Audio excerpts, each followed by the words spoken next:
શાળા પ્રવેશોત્સવ અને અષાઢી બીજ અંગે મીડિયા સાથે કરી વાત. સ્ટોરી રિપોર્ટ બાય કરણ વાઘેલા, ભુજ. કચ્છ જિલ્લાના પ્રાથમિક શાળાઓમાં અગાઉ અષાઢી બીજના પ્રવેશોત્સવ નિમિત્તે રજા મુલતવી રાખવામાં આવી હતી, કેન્સલ કરવામાં આવી હતી અને હવે એમાં ત્રીજી વખત ફેરફાર થયો છે. તો શું ફેરફાર થયો છે?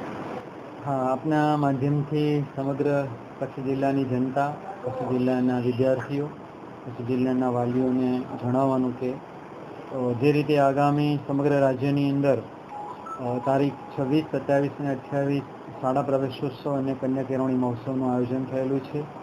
એ અંતર્ગત જૂની સૂચના પ્રમાણે જે આપણે ત્યાં કચ્છી નવ વર્ષ અષાઢી બીજ કે જે ખરેખર દર વર્ષે આપણે રજા રાખીએ છીએ, એ રજાના દિવસે પણ પહેલાં આયોજન થયેલું હતું, પરંતુ જે રીતે સુધારા આદેશ થયો છે એ મુજબ હવે કચ્છ જિલ્લાની અંદર તમામ કચ્છી ભાઈ બહેનો અને કચ્છના વિદ્યાર્થીઓ, વાલીઓ એ કચ્છી નવા વર્ષની સારી રીતે ઉજવણી કરી શકે તેવું નામદાર સરકારશ્રી, માનનીય મંત્રી સાહેબ અને માનનીય તમામ અમારા વડા અધિકારીશ્રીઓએ ધ્યાને લઈ અને કચ્છ જિલ્લામાં જે શાળા પ્રવેશોત્સવનો જે 3 દિવસનો કાર્યક્રમ હતો તે હવે ફક્ત 2 જ દિવસનો, એટલે કે તારીખ 26 અને તારીખ 28 અને 2 દિવસનો જ રહેવાનો છે અને 27મીએ કચ્છી નવા વર્ષ નિમિત્તે રજા રહેશે.